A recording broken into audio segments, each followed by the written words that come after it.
Assalamualaikum dan salam Sarawakku sayang. Anda bersama saya Lia Amira Anwarikos. Fokus berita malam. Dua acara utama bakal memeriahkan sambutan perayaan Hari Keputeraan Rasmi ke Bawah Duli Yang Maha Mulia Sri Paduka Baginda Yang di-Pertuan Agong ke-16 peringkat Sarawak tahun 2023 yang akan diadakan di Miri pada 4 dan 5 Jun depan. Menteri Pengangkutan Sarawak yang juga Menteri Bertanggungjawab bagi sambutan itu, Datuk Seri Lee Kim Shin berkata, sambutan dimulakan dengan majlis kesyukuran yang akan diadakan di Masjid At-Taqwa Miri pada 4 Jun.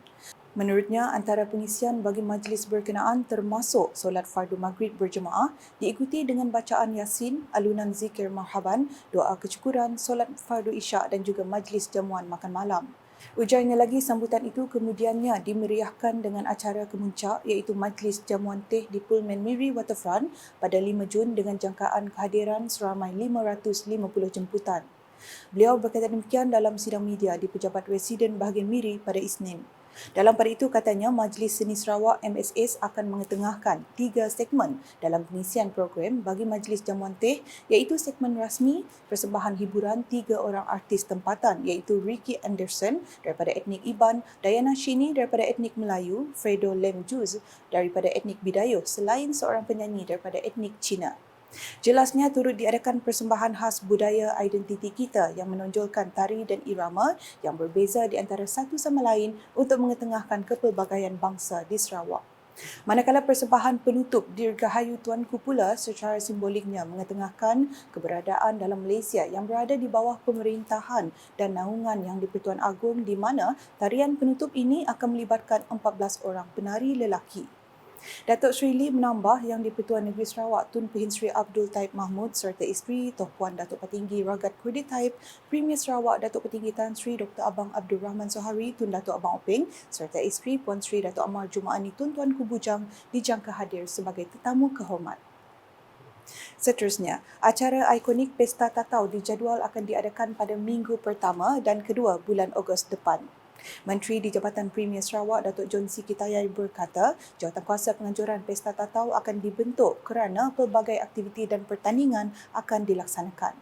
Beliau yang juga Ahli Dewan Undangan Negeri Adun Kakus berharap Pesta Tatau dapat meningkatkan hasil ekonomi penduduk sekitar sepanjang pesta berlangsung. Datuk John Siki berkata demikian semasa merasmikan Dewan Serbaguna Kampung Dagang Tatau serentak dengan Ramah Tamah Aidilfitri 2023 pada Ahad. Dalam pada itu, beliau juga mahu semangat kerjasama dan bersatu padu masyarakat di daerah Tatau dikekalkan demi kesejahteraan dan pembangunan yang mampan di daerah tersebut. Majlis Anjuran Jawatankuasa Kecil Kampung Baru Tatau itu dihadiri seramai 350 orang jemputan terdiri daripada agensi kerajaan, Jawatankuasa Kemajuan dan Keselamatan Kampung JKKK dan penduduk kampung. Perkembangan di Balai Ringin. Masyarakat harus memelihara keunikan kesenian dan kebudayaan kaum masing-masing agar tidak lenyap ditelan zaman.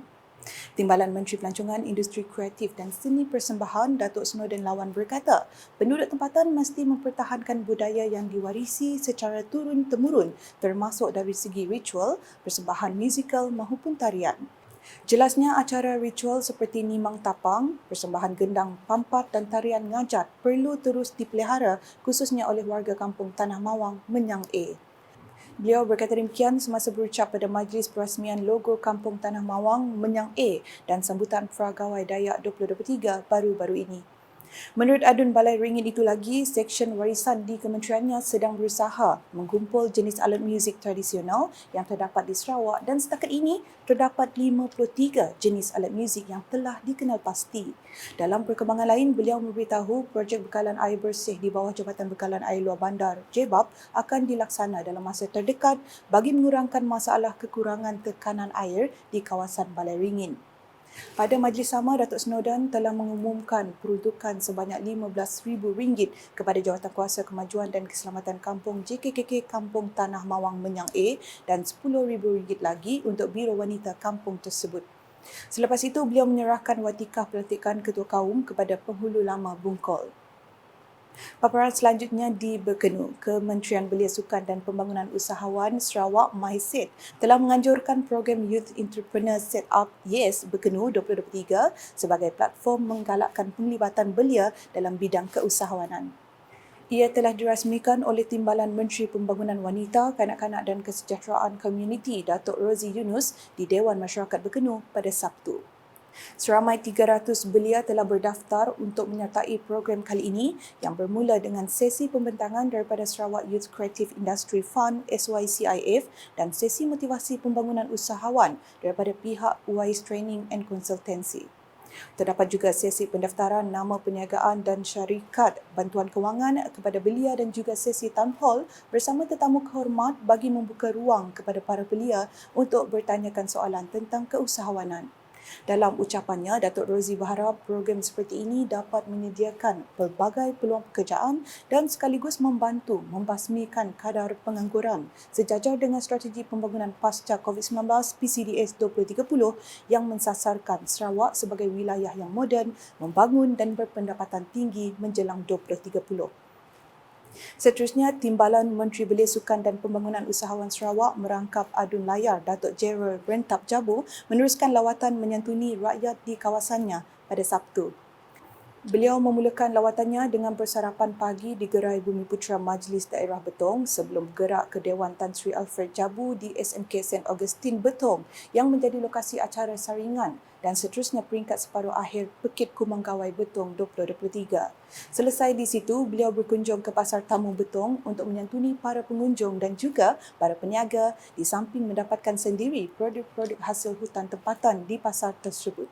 Datuk Gerald menamatkan lawatannya dengan mengunjungi rumah Macmillan di Rian Batang Betong untuk memenuhi undangan program santai merarau bersama para penduduk setempat.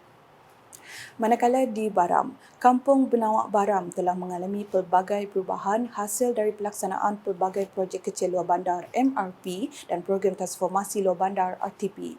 Menurut Timbalan Menteri Kesihatan Awam Perumahan dan Kerajaan Tempatan Datuk Dr. Penguang Manggil, antara kemudahan-kemudahan yang dapat dilihat di situ ialah bekalan elektrik menggunakan solar, menara telekomunikasi, Dewan Serbaguna, jalan raya dan pembinaan surau. Sehubungan itu, beliau mahu rakyat berfikir matang sebelum memilih wakil rakyat kerana ia akan memberikan impak kepada pembangunan dan kemajuan sesebuah kampung.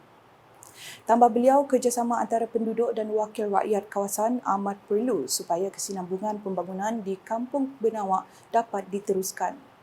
Beliau berkata demikian semasa menghadiri Majlis Ramah Tamah Aidilfitri dan Ziarah Raya Kampung Benawak Baram yang dihadiri kira-kira 300 penduduk setempat pada Ahad. Sekian edisi malam bersama saya Lia Amira. Berita lebih lanjut boleh didapati di semua platform media sosial UKAS termasuk portal ukas.sarawak.gov.my dan UKAS Channel di YouTube. Sebelum itu, saksikan sorotan Majlis Perasmian Dewan Serbaguna Kampung Dagang Tatau serentak dengan Ramah Tamah Aidilfitri 2023 di Tatau pada Ahad. #menyebar fakta, salam UKAS.